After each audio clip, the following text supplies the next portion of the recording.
We are just now getting our first real snowfall of the season. So I've been shoveling, but I thought I'd change it up a little bit by filming out in the greenhouse today. This greenhouse is not heated or anything. It's just a small little thing made of old windows, but it's still much nicer than outside. There, now we're ready. I have been seed shopping a lot. And in this video, I want to cover how do you know what to grow if you are a beginner. And in my garden, I sort of do it all. I have a decent sized herb garden, vegetable garden, and a fairly large cutting garden. Not just for me, but I also sell farmers market style flower bouquets, which runs as its own business during the summer months and also helps finance my rather obsessive gardening habit. So as a beginner grower trying to decide what you want to grow this upcoming season, I would stick to just a couple of vegetables, maybe 1 to 2 herbs, 1 to 2 flowers to complement. And that is because everything you grow will require a little bit of learning and will have their own growing requirements. It can be a lot to get to know just a few things at a time, because I'm sure you would rather succeed at a few things than fail at a whole lot of things and possibly waste a lot of money in the process. Now, even if you do have a few failures, that's perfectly fine. We all do, even seasoned growers. And really the most important thing in your first couple of years as a gardener is to gain knowledge and growing experience. And then you will build on that knowledge a little bit every year. So today I basically want to cover vegetables, herbs, and flowers. That's a really good place to start. I'll probably do perennials in another video, but as a beginner, it's a really good idea to start with annuals that you can grow from seed, because that requires the lowest financial input. So what is your goal as a gardener this season? Is it just to learn a little bit? Is it to grow something to offset your grocery bill? Is it to grow a few flowers for your table? Even if your goal is to grow food, it's never a bad idea to add in a couple of flowers just to complement. And we're going to start with 2 of my favorites, which are calendula and zinnias. Both are fairly easy to start from seed. They're bigger seeds, so they're easy to handle, especially if you have kids that are going to be helping you out. Now, I picked calendula first because it can handle cooler temperatures, so it's a really good one to start a bit early if you are itching to get some seeds started. As a general rule, it can be planted out 3 to 4 weeks before your average last frost date, as long as you don't get a significant hard freeze. But even then, with protection, it is likely to make it through. And I've had plants flowering into December. And in the spring, if they are hardened off properly, you can plant them out early. I think, what did I say, 2 to 4 weeks before, as long as you do prepare to cover them in the event of a hard freeze, give them a little bit of protection. Most varieties of calendula are between 12 and 18 inches tall. They can range from almost like a pale peachy orange to a bright orange and yellow. The typical ones are orange, and there are some really nice double varieties if you're looking for the more decorative types. But even the basic ones are really nice. They're great for pollinators, and they are medicinal. A lot of people love to use them to make salves, lotions, oils, things like that are really good for skincare. And if that's something that interests you, you don't have to do that your first year, but get to know the growing requirements of the plant. So if you want to do things like that later on, then you would have the knowledge to back that up. But just sticking to a good compact size, being good for pollinators, and being able to withstand multiple frosts definitely puts them on the grow list for me. Zinnias are equally beautiful, but they have even more variation in height and color. You can get everything from border varieties that are 6 to 8 inches tall, all the way up to 4 to 5 foot tall cutting varieties, small single flowers to bigger semi-double, fully double, big cupcake pom-pom looking things. They're just gorgeous and very popular in the local cut flower markets as well, which is why I grow a large amount of them. But I usually have a packet of smaller varieties that I like to stick in my ornamental beds, because as annuals, they'll tend to continue to flower long after the perennials have finished. So let's talk vegetables next. And if you are a newer grower, the first question you should ask yourself is, what do you like to eat? When you go to the grocery store, what do you tend to buy the most of? What I would recommend to start as a beginner grower would be things like greens, green onions, Tomatoes, zucchinis, radishes. Everybody recommends radishes, but I suppose that'll depend if you like to eat radishes.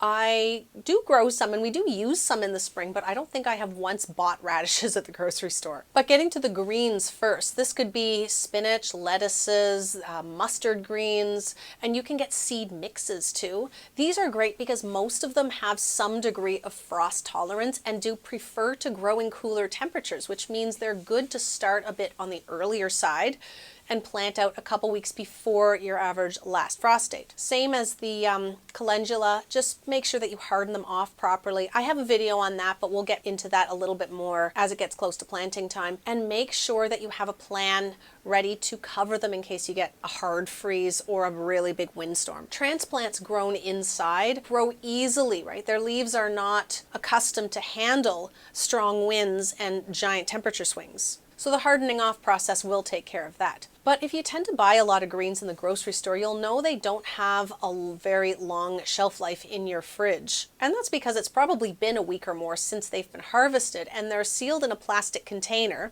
which traps in moisture and helps them to go bad a little bit quicker. That trick where you see people put paper towel on the bottom of a container and put your greens on top of that, that really works because it soaks up the excess moisture. But if you have greens growing in your garden, you can harvest them as you need them, and then you never have to worry about that. So they are frost tolerant and can handle growing in cooler temperatures. They actually like growing in cooler temperatures, which means when the weather turns hot in the summer, they have a tendency to bolt. And bolting just means that it wants to go to seed. It will send up a stalk that will flower, and then those flowers, once they're pollinated, will turn to seeds. And that's common with annual plants because they need to reproduce. They need to make seeds and then they'll basically die after that. But the good news is you can keep a couple of those plants that go to seed, let them go to seed, and then you can collect that seed at the end of the season once they've properly ripened and then be able to grow that same variety for a couple more years. Likely, you get a ton of seed off of just one or two plants. Now, I think I mentioned green onions too. That's another one that can handle cooler temperatures, but I don't think I've ever had green onions actually bolt on me. So that's a good one that can just be there when you need it. They'll just keep growing within reason. I mean, I'm sure if you leave them there for months and months and months, but I use a ton of green onions, so I've never left mine in the garden long enough to see what happens after a couple of months. If you see me looking down, I do have notes to limit my rambling because otherwise we might be here till dark. Now, tomatoes are probably the most high profile of the summer vegetables. People love to grow all kinds of varieties, interesting varieties that you can't really get at the grocery store. And picked straight from your own garden, they just taste so much better. And that's because what you get in a grocery store is bred for shelf life, it's bred for uniformity so that the fruits all look the same, because that just tends to sell better in a grocery store type situation. But a lot of the more interesting varieties, heirloom varieties that you get from seed manufacturers, seed growers, especially the smaller seed growers that may be local to you, those are bred for flavor. So it is true that the tomatoes you grow yourself taste so much better. And one of my favorite YouTubers who says store-bought tomatoes taste like disappointment, which is hilarious, but it is totally true. So tomatoes, and all of this also goes for zucchini, by the way, which I think was on my list too. Tomatoes and zucchinis are heat-loving, to a certain degree, heat-loving summer vegetables, which means you cannot plant them out before your risk of your last frost date. But keep an eye on the weather. I've seen our last frost be a month before what our average last frost officially is. But that is risky because we know the weather forecast can change. So if you don't have a protective structure like a greenhouse or a tunnel or anything, you want to keep a firm eye on the weather and not just wait until after your risk of last frost, but think about the soil temperature and general overnight temperatures. When we plant out tomatoes and zucchinis, I don't just want to see temperatures in the plus. I want to see temperatures closer to 10 degrees or above, because the closer you get to that risk of frost is going to slow down the growth, right? These are heat-loving plants, so they don't even like being anywhere near the possibility of frost. And when your overnight temperatures are dipping that low, your soil temperature is still fairly low too. So that is something to think about. Your soil temperature should come up a little bit. I've actually have a soil thermometer, which was, I think, $12 when I bought it a few years ago. That's Canadian. Things tend to be a little bit cheaper in US dollars. So probably find one for $10. And I like to see a soil temperature of about 15 degrees Celsius and overnight temperatures of 10 degrees Celsius or more before I plant out things like tomatoes or zucchinis. And that actually goes for one of the herbs I'm going to talk about in a minute too. So I'm going to add potatoes to the list, and that's just because potatoes are fairly easy. They're fairly low maintenance, and who hasn't found a random potato in their cupboard that were starting to grow those little shoots? If you take that potato, dig a hole about 4 to 6 inches deep, can be deeper, doesn't have to be, even 2 inches. If you have some mulch to put over the top, that'll be just fine. You can grow a good handful of potatoes from that old, probably half shriveled up potato that you found in the base of your cupboard. And they're pretty forgiving. You can dig that hole, toss it in, bury it, and basically leave it alone for about 3 months. It will grow a bunch of top growth, and when that top growth starts to die back, that is when you can dig up your potatoes. And dig a good 18 inches around where that stalk was, because sometimes they can migrate a little bit. And there's lots of things that you can do to increase your potato yield, of course, and there's some little fungus and disease things that you can look for. But as far as trying something out for very little cost, you can't beat that one. And the last one that I mentioned, which are radishes, those are a much faster crop, and some varieties can go from seed to harvest in about 30-35 days. That information is usually written on the back of a seed packet too. And that makes them much more satisfying if you're a bit on the impatient side. And they too can handle cooler temperatures. They're really easy to direct seed. And if they do send up a flower stalk, we'll just let it go to seed, because the green seed pods are actually edible. They taste pretty good. And if you let those seeds ripen, well, you'll have more to plant in the fall. Now, when it comes to herbs, it's also best to think about what you use most. But if you're accustomed to buying those dried herbs in little bags from the grocery store and haven't really tasted them fresh, you are in for a big surprise. Now, a common favorite is dill. I find it really easy to use in the kitchen. I usually just chop up a little and add it to scrambled eggs, put it on the top of a salad. It's well known to go with fish and potato salad and things like that, but even mixed up into like chicken salad sandwiches, egg salad sandwiches, that type of thing. And it is big on flavor when fresh, so much more than when it's dried. You just have to taste it to know. And dill is another one that is frost tolerant, is really easy to direct seed. It tends to seed itself actually, so if you let it go to seed, you'll probably have dill growing in that area for the next little while, which is great if you love fresh dill. But those seed heads also, when they're green, that is what you use to flavor dill pickles if you make pickles, or you can let those seeds ripen, let them fall where they are, or collect the seed. But the fresh dill fronds, the little delicate fern-like foliage, that is what normally comes in those little bags of dried dill. And my second choice is basil for the same reason as dill, and that's just that the dried stuff is just not the same. Basil has such a big, bold, fresh taste.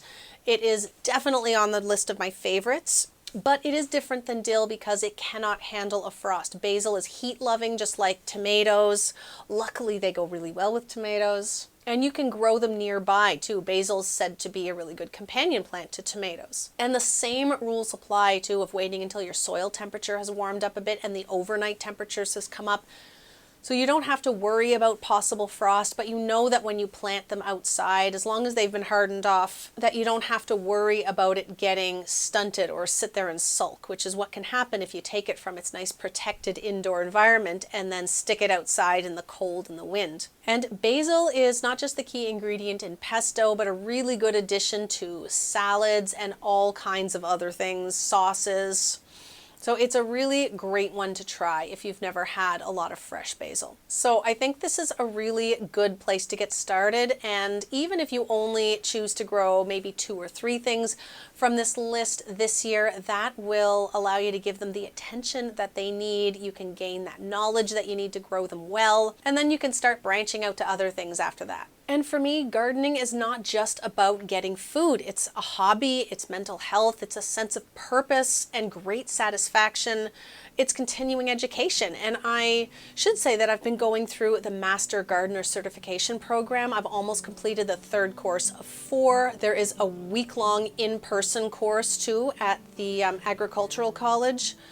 And with that, along with hands-on learning in my garden, my growing has really, really leveled up in the last couple of years. So that's definitely a big step, but if you really wanted to up your gardening game, a lot of hobbyists do this. They are completely online courses, and I know they differ by area. So at least here in Eastern Canada, it's 4 online courses.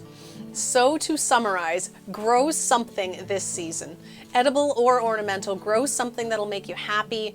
And when it comes time to start and care for those seeds, I will be there to help you with that. And in the meantime, I will leave you with this video right here, which will show you what my garden looks like when it is not covered with a foot of snow. And for now, I'm going to say thank you so much for watching, and I will see you next time.